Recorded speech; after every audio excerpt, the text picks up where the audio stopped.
This little light of mine, I'm gonna let it shine. This little light of mine, I'm gonna let it shine, let it shine, let it shine, let it shine. So this business of Holy Trinity is kind of fun, and it's kind of mind-boggling. And there's this very fun satire that's been out there for a very long time.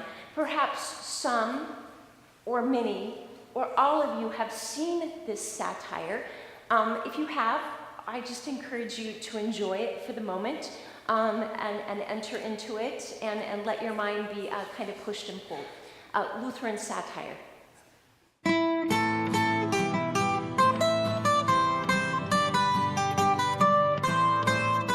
Okay, Patrick, tell us a bit more about this Trinity thing. Yeah, Patrick, tell us. But remember that we're simple people without your fancy education and books and learning, and we're hearing about all of this for the first time. So try to keep it simple, okay, Patrick? Yeah, real simple, Patrick. Sure, there are 3 persons of the Trinity, the Father, the Son, and the Holy Spirit, yet there is only one God.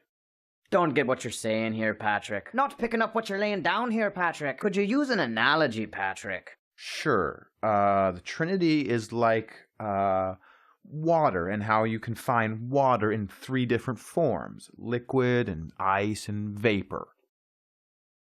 That's modalism, Patrick! What? Modalism, an ancient heresy confessed by teachers such as Noetus and Sibelius, which espouses that God is not 3 distinct persons, but that he merely reveals himself in 3 different forms. This heresy was clearly condemned in Canon 1 at the First Council of Constantinople in 381 AD, and those who confess it cannot rightly be considered a part of the Church Catholic. Come on, Patrick! Yeah, get it together, Patrick! Okay, then the Trinity is like the sun in the sky, where you have the star and the light and the heat.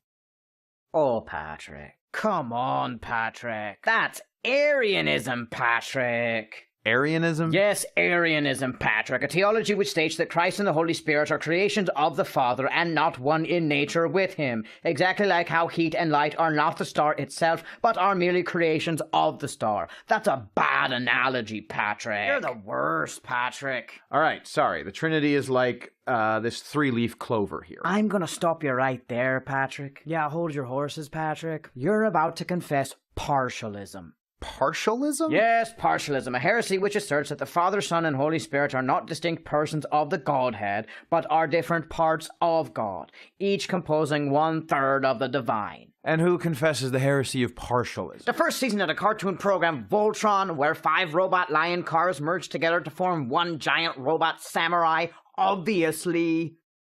I've never heard of Voltron. Of course you haven't. It's not going to exist for another 1,500 years now, Patrick. Yeah, get with the program, Patrick. I mean, really, Patrick. I'm going to stab you in the face, Patrick. Okay, that was probably a bit much. All right, I'll try again. The Trinity is like how the same man can be a husband and a father and an employer. Modalism again. All right, then it's like the 3 layers of an apple. Partialism revisited. Fine. The Trinity is a mystery which cannot be comprehended by human reason, but is understood only through faith and is best confessed in the words of the Athanasian Creed, which states that we worship one God in Trinity and Trinity in unity, neither confusing the persons nor dividing the substance, that we are compelled by the Christian truth to confess that each distinct person is God and Lord, and that the deity of the Father, the Son, and the Holy Spirit is one, equal in glory, co-equal in majesty. Well, why didn't you just say that, Patrick? Yeah, quit beating around the bush, Patrick. Now let's all put on some giant green foam hats, get riotously drunk, and vomit in the Chicago River to celebrate our conversion.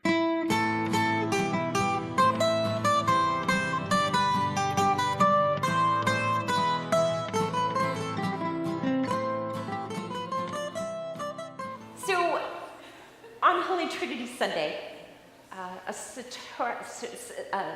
I can't even say it now. Satirical, thank you. Satirical way to remind us that we're not going to get it.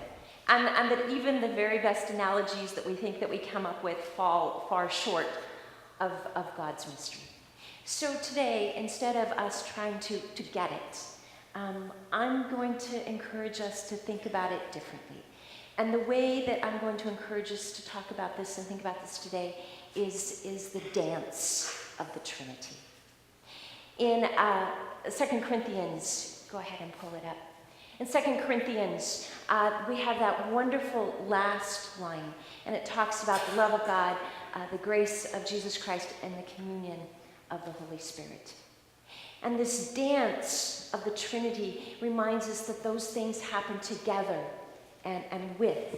And it's our reminder that that is the core of what it means to be church.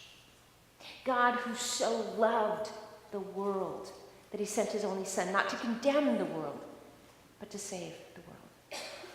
Christ, who reminds us that the gift that we have is not a gift that we earn.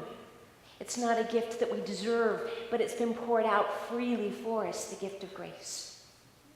And the communion of the Holy Spirit reminds us that God is in relationship with God's self, and God invites us and desires us to be a part of that relationship. So today, this idea of a community that is loving and gracing and communing. And we're reminded that we're not only called to that thing, but in the gospel, we're reminded that we're sent out to be a church that goes and includes others, that they would be baptized in the name of the God who is loving and gracing and communing. So today, on this Holy Trinity Sunday, what a wonderful gift it is that we are called into the dance of the Trinity. But one more thing. Not only are we called in, it's a good day for us to ask the question, is this a church of the Holy Trinity? Is this a place where there's loving going on and gracing going on and communion going on? There is the good question for Holy Trinity Sunday. Amen. Well, this light of mine